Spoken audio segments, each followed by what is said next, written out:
Today is edition of Back Roads of Illinois. We were bringing you lasted for farming sources and information sponsored by Agri. I am Cesar Delgado. I am your host for today on Back Roads of Illinois. I am glad that you're here. Well, we were talking about the wheat yield with Matt Wyndham from Maxx in Southern Illinois. We were going to have a conversation about bugs with pathologist Nick Seltzer from the University of Illinois Extension. Then I will be interviewing with Lance Zimmerman from Rabo Bank. Otherwise, this is your rural news sponsored by Agri.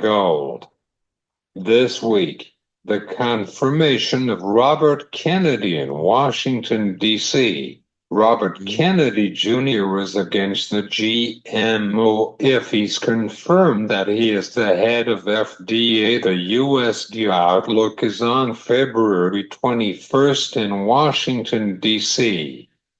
This will be coming to the World Supply and Demand Report with the outlook.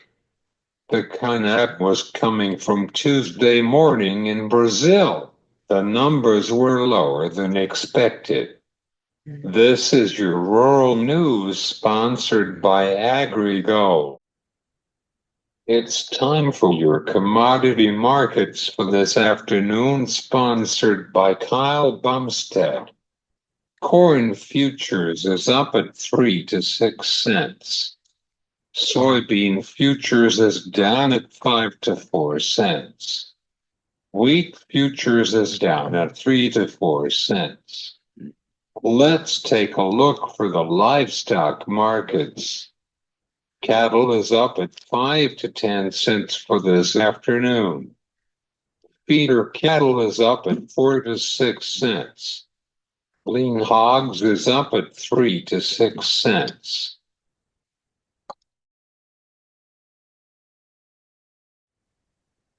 Well, we were talking about the wheat yield with Matt Wyndham from Maxx in Southern Illinois.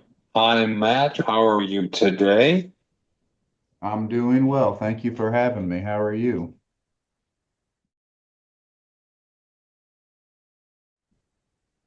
I'm great. Thanks. Let's discuss about the wheat progress in Southern Illinois. Could you give us an update on the wheat progress? Sure.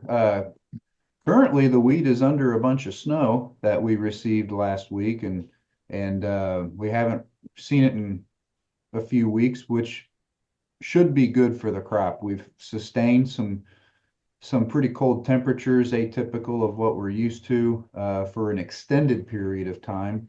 So we're fortunate to have the snow cover that we had. It should protect the wheat nicely. So how it technically looks today, I can't speak for it because I haven't seen it in a few weeks. But going in, it looked really good.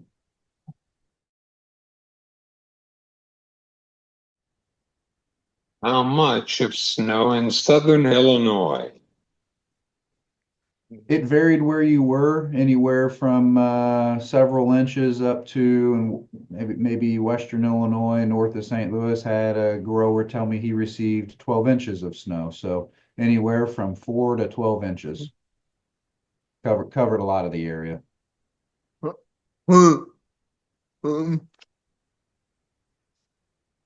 Can you tell us about your company of Maxx and what products you're offering to the farmers? Yeah, Agramax wheat is a high performance wheat brand. We specialize in wheat seed, and those are the products we offer. So we have 19 varieties that cover our national portfolio, which spans from Kansas to the East Coast, and work with wheat growers across 26 states, helping them achieve their wheat goals for production.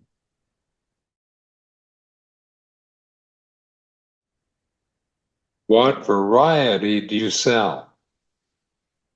We sell Agramax wheat seed is the brand, and various varieties that are within the portfolio. So we have 19. The majority of the varieties are soft red winter wheat varieties. We do have a hard red winter wheat. We also have some soft white winter wheat. And within those various classes, different varieties that will make up the portfolios.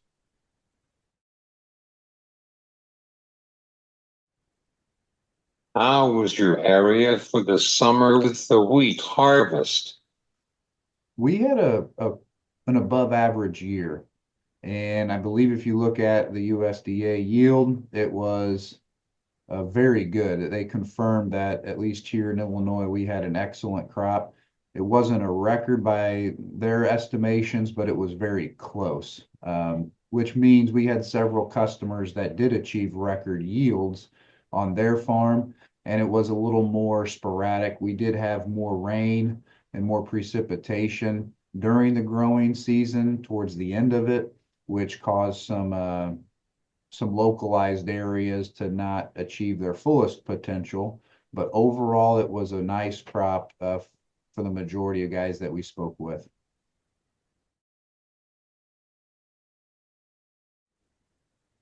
How was the drought on late June? Can you repeat that? How was the drought on late June? I mean, the crop was good. It was a normal wheat harvest window and a little bit on the earlier side, one could say, and it went really well. Once we got into it, guys got after it, and the harvest went well. Um, Quality was average on quality. It wasn't like the quality of 2 seasons ago, but that is because of the precipitation we received in May. But yields were good, and growers were very happy with the overall performance of the Max wheat varieties that we saw. For plantings this fall, we got a good start, good planting conditions, so we're off to the races again for a respectable crop.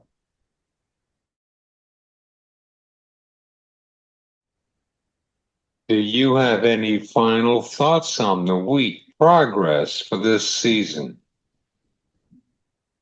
I would think we're in a really good spot here as we're in January with the snowfall we had. The stands were generally good for the most part, so good stands and good snow cover usually is a nice feature for the wheat crop this time of year.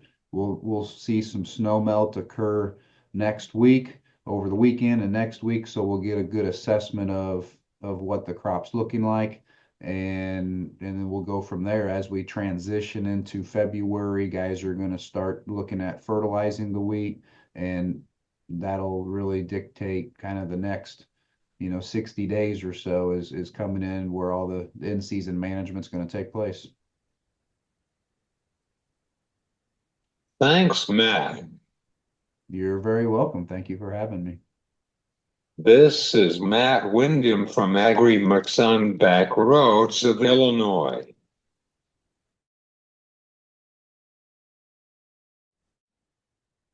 We were talking about bugs with pathologist Nick Seltzer from the University of Illinois Extension in Urbana-Champaign.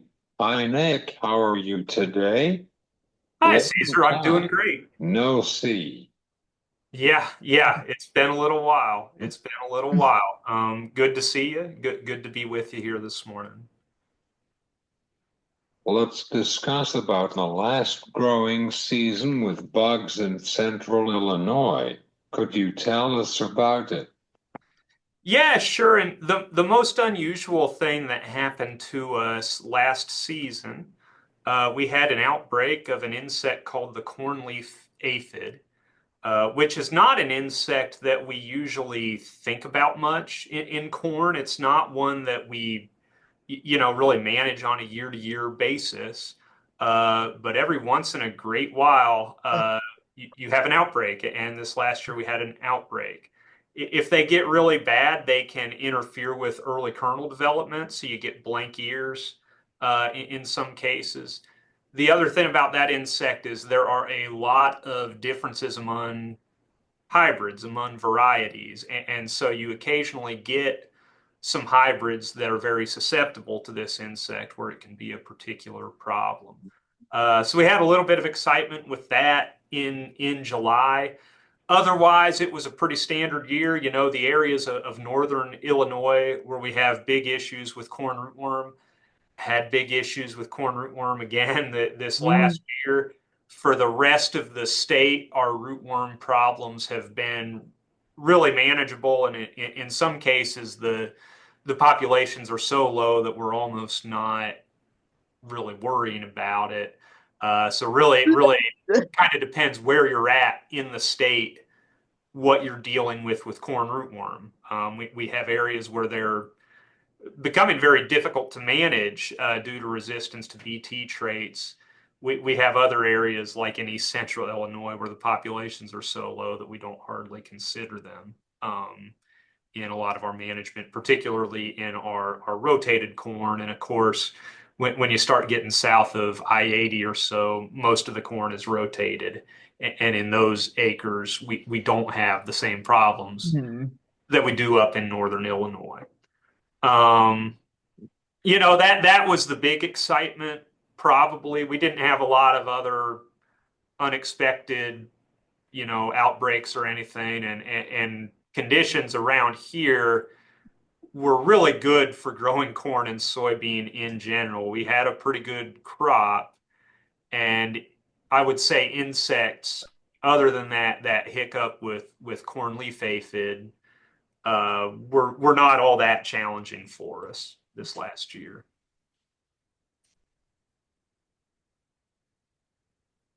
Can you tell us about this pest a little bit? What do you recommend for pesticides with a pest? Yeah, so for corn leaf aphid, it's really kind of interesting. Their population growth becomes very rapid in kind of the late whorl stages on into tasseling. And so that's when they're doing the best. That's when they're out there. And in fact, it's only in years where they arrive early enough to really get going during that period that we're worried about this. And part of the reason this pest is so sporadic, usually they show up later and the corn is out of that susceptible stage. The pollination is already complete. The ears have already started to fill, and we don't really see much of an impact. This last year, they got there early. And so that's the big recommendation is to be scouting during that late vegetative period, kind of the week or 2 weeks prior to tassel, when you expect tasseling to occur. And if you get corn leaf aphid showing up at that time, and if you have a threshold of about 50% of the plants infested with a colony that's, you know, 50 to 100 aphids, that's when you would make an insecticide application. As far as what to use, we don't have a lot of great efficacy data with this insect. A lot of folks used bifenthrin last year if they were spraying for it and seemed to have decent success as long as they were able to get coverage. You know, one of the obstacles here with this insect, because they're in kind of full canopied corn, getting an insecticide down into that canopy can be a challenge, as I think we all know. And so you want to prioritize coverage if you are in a situation where you have to control the corn leaf aphid. But of course, it's important to keep in mind that even last year, the vast majority of our acres did not need an application.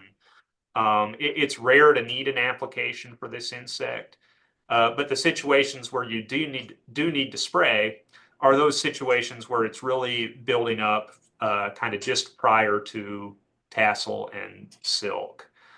So that's when we need to think about doing something. Most years it gets here later than that, and we really kind of dodge that insect in terms of timing.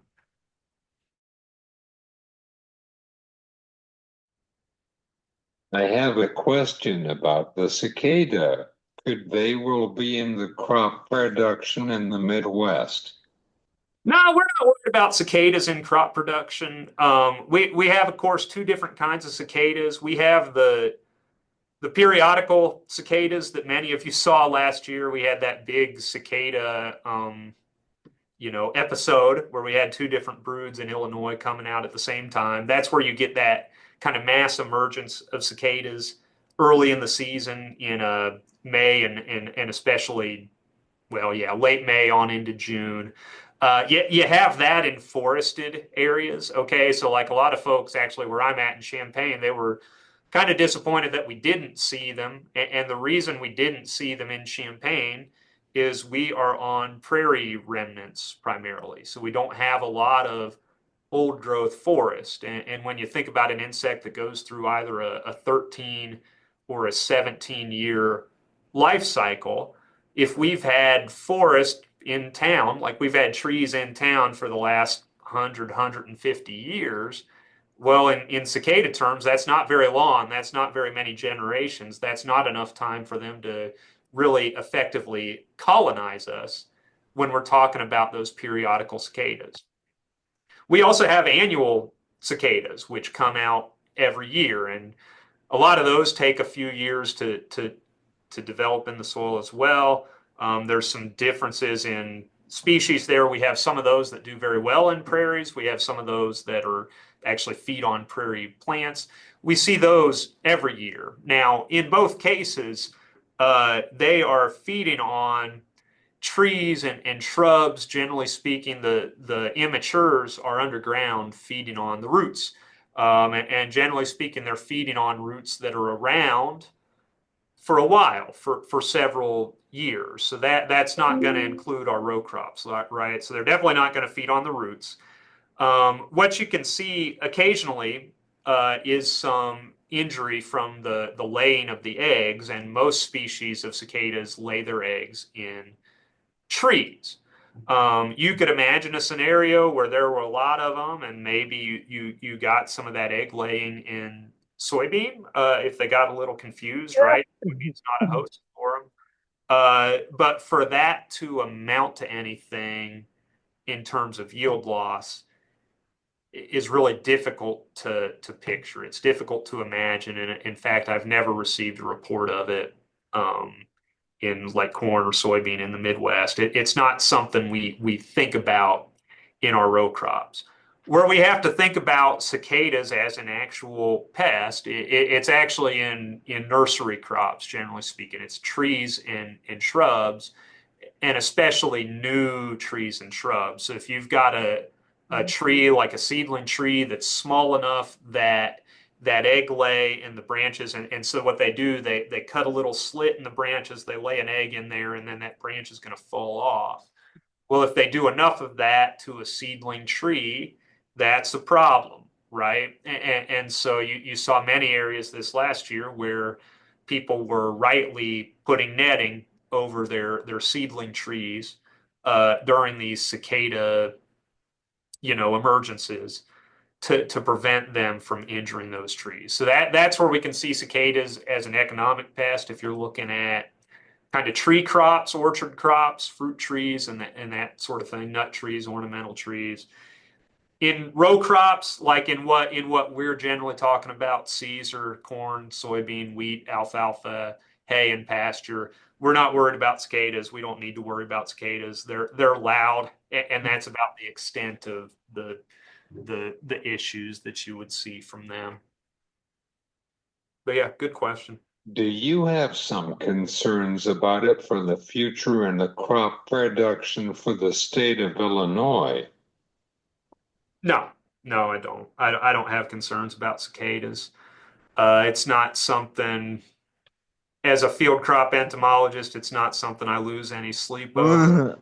My colleague, Dr. Athey, who's a specialty crop entomologist, they're able to manage that in orchards with the timing of transplants and with protecting young trees with netting and that sort of thing. It's something they're able to manage pretty effectively. I've never heard of anyone recommending an insecticide spray for cicadas, and I wouldn't recommend it either. Really, for any situation, generally speaking, there are some cultural practices, some exclusion techniques that you can use to deal with that insect. The primary issue we see from it is the nuisance aspect, right? So I got a call from a fellow last year who worked with, he was a meteorological consultant for event planning. And we talked a little bit about, cicadas as a nuisance, like if you had a mass emergence of cicadas during your wedding or something like that. That's where it could potentially become a pest. Row crops, man, we're not worried about it at all. We just roll. They're not a threat to farmers. I mean, and they're not likely to become a threat to those crops in any kind of a meaningful way at all. Do you have any final thoughts on the recommendation of pesticides to the farmers?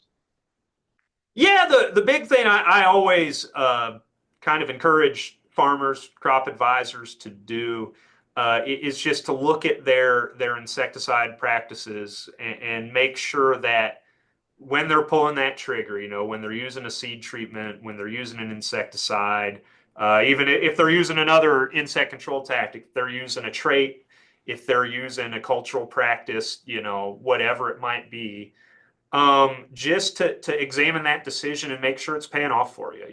Make sure it's paying off in terms of protected yield. We have some insect pests that can really do a number on yield. We have some other insect pests, things like Japanese beetles, bean leaf beetles, green clover worm, some of our defoliated pests in soybean, Japanese beetles feeding on silks in corn, issues that, wow, we see it every year and it's eye-popping in some cases, right? It's really uncommon for us to see that limiting yield. It's really uncommon for us to see an insecticide paying off for us with pests like that in terms of protected yield. So just, when you're considering whether or not to pull the trigger, think about what it's doing to that plant. Think about the type of injury that it's causing, and if that injury is likely to translate into yield loss. And keep in mind, we're not selling soybean foliage. We're not even selling soybean pods. We're selling soybean seeds. With corn, nobody's selling silks, okay? Nobody's selling tassels. Nobody's selling leaves. We are selling kernels. And so if that injury doesn't translate to loss in seed number or seed mass or stand, if we're losing stand, that's one thing. If we're not seeing that translate into yield loss, we don't need to worry about control for those insects. So that's the take home. Scout whenever you can, but just make sure that the pesticide inputs you're using are moving the needle in terms of protected yield. And if they're not, leave them in the tank, save them for next year. Make sure we're getting something for that investment of time and money when we're doing that. So that would be my primary recommendation. Other than that, folks are welcome to reach out to me. My email's nseiter@illinois.edu. If you got any questions about insect management, happy to answer those to the best of my ability. Thanks, Nick. Yeah, sure thing, Caesar. Hey, thanks for having me. Always a pleasure to visit with you. And I'll see you next time. This is the pathologist Nick Seltzer from the University of Illinois Extension on back roads of Illinois.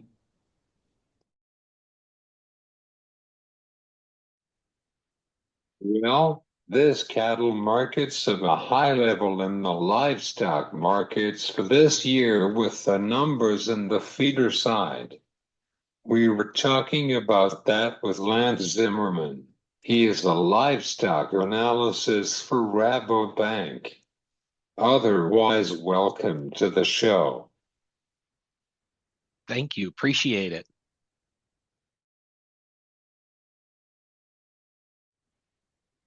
Let's discuss about these cattle markets for right now. we're in for right now. What is your thoughts on the feeder cattle? Yeah, as we started out this year, I've been a market analyst now for 15 years. I can't remember a single period of time where we started out the first 3 weeks of the calendar year, and essentially each of the first 3 weeks established new all-time highs. A lot of the markets right now are feeding off of a really strong wholesale beef market that's propped up the fed cattle market as well as feeder cattle and calves. And as we look at the situation that's facing us right now, we're probably from a futures perspective um, at a place where technically the market's probably a little bit long in the tooth with this rally, and we'll probably see a correction taking place in the short term. But it doesn't dismiss the fundamentals that this market is seeing exceptionally strong demand with strong profitability in the feed yard side over the course of the last 12 months, 24 months, even for many feed yards. And supplies are going to gradually get tighter as we work forward. So, as we look at the market today, whether it's the feeder index at 278 or the futures market sitting here a little bit below that, this strength in the market's probably going to continue to see a market that trades at higher levels than last year all the way through this year. Whether we continue to build on these highs in the short run has yet to be. Upon that announcement, the USDA did close the border between Mexico and the United States for feeder cattle and calf imports. We traditionally only import feeder cattle and calves, not fed cattle, very limited breeding stock. Since that closure, U.S. and Mexico officials have been working on a plan to resume trade. And I think we've gotten a plan in place that can work going forward, where we're going to make sure cattle eligible for import into the U.S. are administered ivermectin. And then those cattle will go through evaluation by both USDA and Mexican officials before those cattle are ultimately placed in a quarantine period for a certain period of time before they then are reevaluated by those government officials and allowed for import into the U.S. Our sources are saying that those imports are more likely to resume in the ports, the transfer stations that exist around Arizona and New Mexico.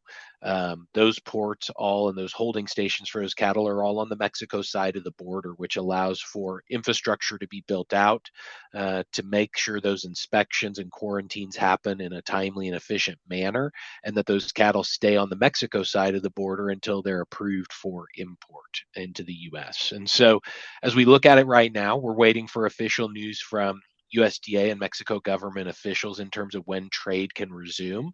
But right now, all of our sources have said it'll likely be sometime in the later part of the first quarter. We're hoping it's sooner than that, but we're operating with that timeline right now. How about the bird flu from dairy herd? Yeah, that was certainly a surprise that we had in 2024. And upon that announcement, Colombia announced that they were closing exports of beef from the U.S., but they have since resumed trade with Colombia. And so that is good news. No other countries blocked trade from the U.S. And the reason they didn't is because they realized that it was not an issue within the beef population, nor, even though it being in the dairy population, has it been a problem in the beef supply chain. And so as we look at that today, it's an issue that we're having to work with within the dairy population, trying to make sure that those cows stay healthy, that those cows stay productive in those dairy herds, and limit the spread of that virus from dairy to other livestock. And so it's certainly a new issue that we're having to deal with. The good news is it's not affecting the safety or the efficacy of our beef and dairy products. The safeguards that we have throughout the supply chain are working. And so now we just need to make sure we monitor animal health and do what's best from an inspection, do what's best from an animal health monitoring standpoint to make sure that it is something that we can eradicate and treat and move on from quickly. Do you have any final thoughts on the cattle markets for this year with the highest price? Great question.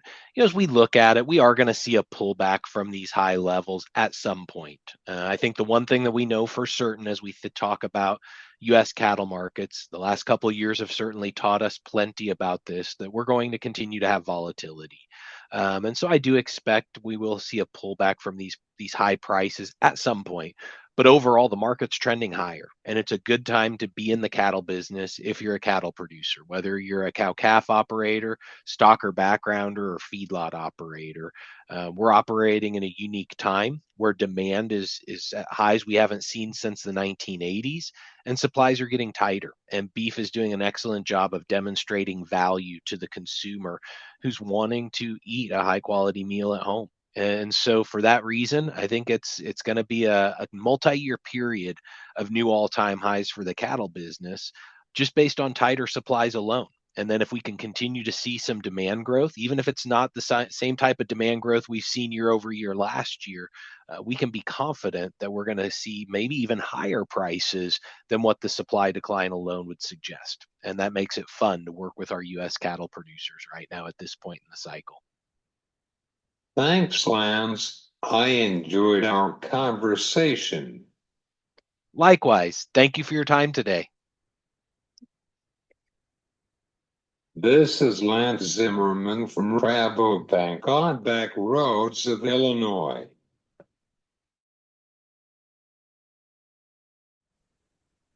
Thanks to all of the guests on this afternoon. You can subscribe to the show on YouTube and wherever you get your podcast. This has been Back Roads of Illinois. I am Cesar Delgado. You have a great day.